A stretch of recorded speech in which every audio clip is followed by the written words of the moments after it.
नमस्ते दोस्तों। ऐसा माना जाता है कि उड़ीसा के कोणार्क सन टेम्पल में एक 52 टन की मूर्ति थी जो जमीन पर नहीं हवा में लटकती थी। कहा जाता है मंदिर के शिखर पर एक इतना पावरफुल मैग्नेट लगा था कि समुद्र से गुजरने वाले पोर्चुगीज शिप्स अपना रास्ता भूल जाते थे और उनका कंपास खूंज जाता था और कुछ तो तबाह भी हो जाते थे। सोचिए, एक ऐसा मंदिर जो सिर्फ प्रार्थना का स्थल नहीं बल्कि एक मैग्नेटिक ट्रैप भी था। लेकिन क्या सच में वहां कोई मैग्नेट था? क्या किसी मूर्ति को 13वीं सदी में बिना सपोर्ट के हवा में लटकाया जा सकता था? वो मूर्ति अगर थी तो आखिर गई कहां? और क्या सच में 12 साल के एक लड़के धनपाल ने इस मंदिर को बचाने के लिए शिखर से कूदकर अपनी जान दे दी थी?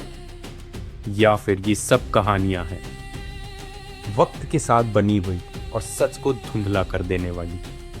आज हम इन सब मिथ्स को सिर्फ इमोशन से नहीं बल्कि हिस्टोरिकल एविडेंस और साइंटिफिक स्टडीज के through step by step decode करेंगे। और हो सकता है इस वीडियो के एंड तक कोणार्क का असली रहस्य मैग्नेट या चमत्कार ना हो बल्कि कुछ और ही निकले। इन सब सवालों का जवाब ढूंढने के लिए हमें 13वीं सदी में जाना पड़ेगा, जब ये मंदिर बना।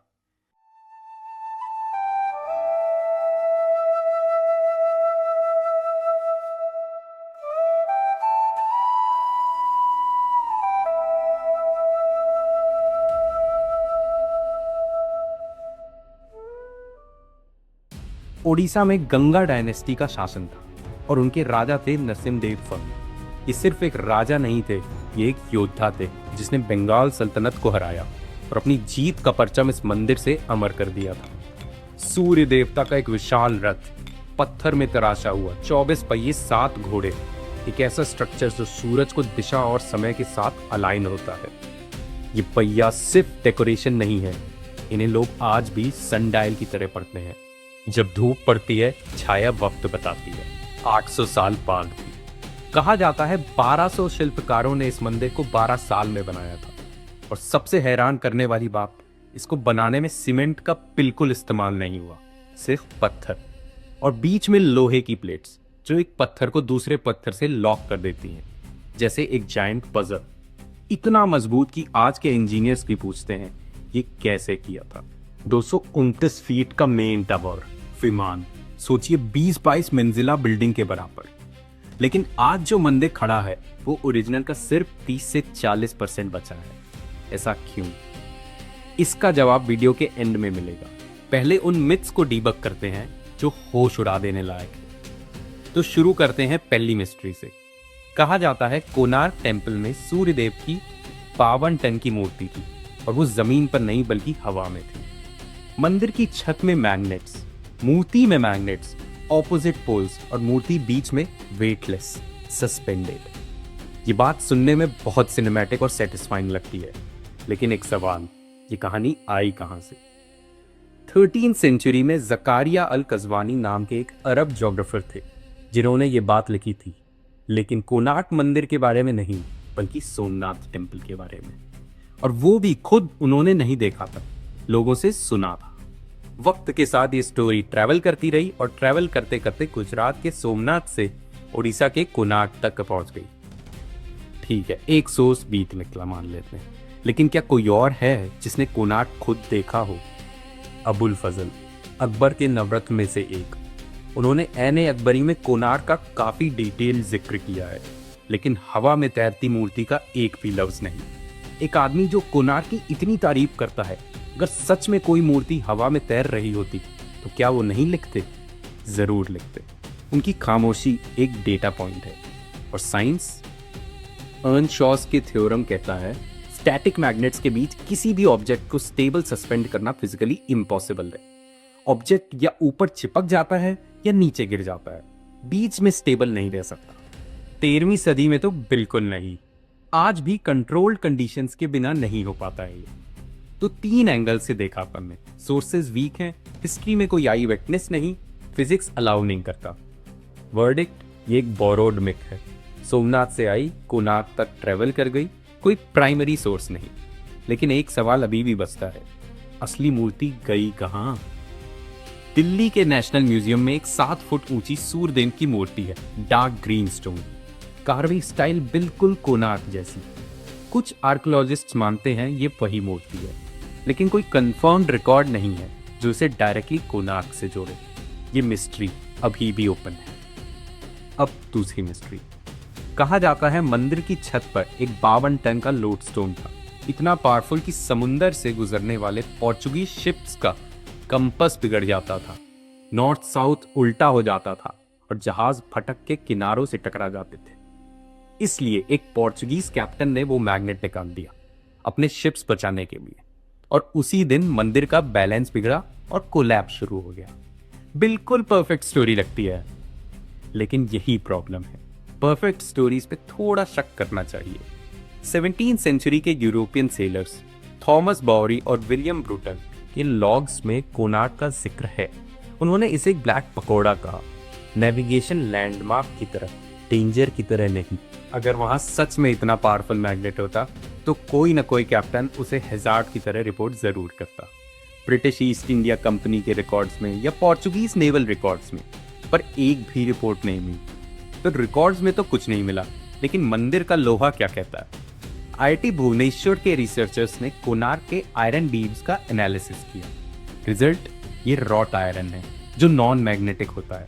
मतलब मंदिर में जो लोहा था वो मैग्नेट्स का काम करता ही नहीं था, स्ट्रक्चरल सपोर्ट के लिए था, मैग्नेटिक फोर्स के लिए नहीं।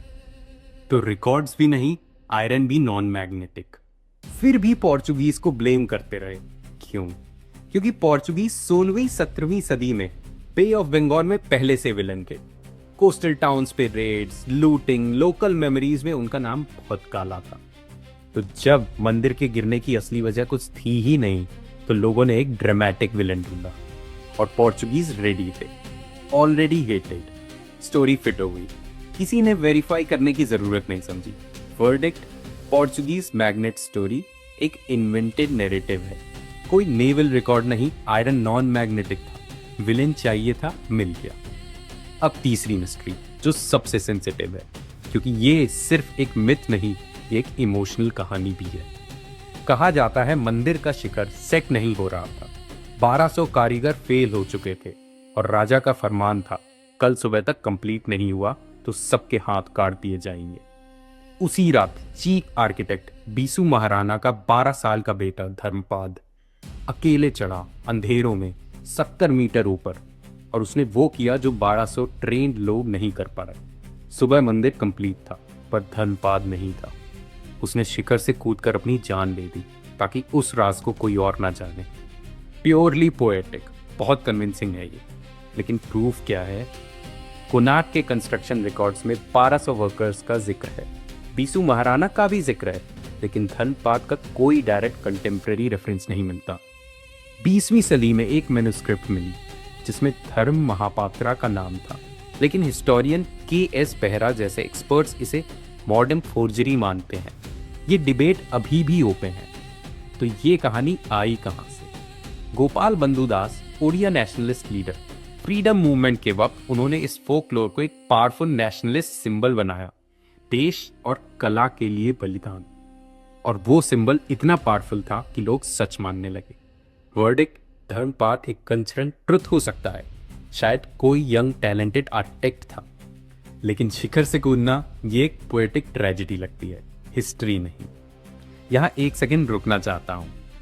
चाहे वो एक इंसान था या सिर्फ एक कहानी, जो चीज उस कहानी में है, डेडिकेशन, सैक्रिफाइस, वो फीलिंग रियल है। कुछ चीजें प्रूफ से ज्यादा पावरफुल होती हैं सिर्फ अपने होने से। तीनों मिस्ट्रीज डिकोड की अपन ने। अब वो सवाल देखते हैं जो सबसे जरूरी था, ये मंदिर गिरा क्यों? जवाब ड्रामेटिक नहीं है लेकिन पावरफुल है। ये एक दिन में नहीं गिरा, ये 300 साल की स्लो डेथ थी। काला पहाड़ नाम का बंगाल सल्तनत का एक सेनापति था जिसने उड़ीसा पर हमला किया। उस समय इस मंदिर की दीवारें 20 से 25 फीट मोटी थी, तोड़ना आसान नहीं था, लेकिन उसने एक काम किया, मंदिर का आर्च स्टोन डिस्प्लेस कर दिया। वो एक पत्थर जो पूरे स्ट्रक्चर को बैलेंस में रखता था। बस इतना काफी था। मंदिर खंडित होने की वजह से पूजा बंद हो गई, पंडित चले गए और मेंटेनेंस जीरो। मेंटेनेंस बंद तो वाटर ड्रेनेज सिस्टम निगलेक्ट हुआ। मॉनसून का पानी पत्थर के जॉइंट्स में घुसता गया। सालों तक इस मंदिर का पत्थर खोंडलाइट समुद्री हवा के नमक से रिएक्ट करता है, धीरे धीरे पाउडर बनने लगता है और नीचे सिर्फ रेत की नींव। फाउंडेशन अनइवनली सेटल होती गई, दीवारों में दरारें आई।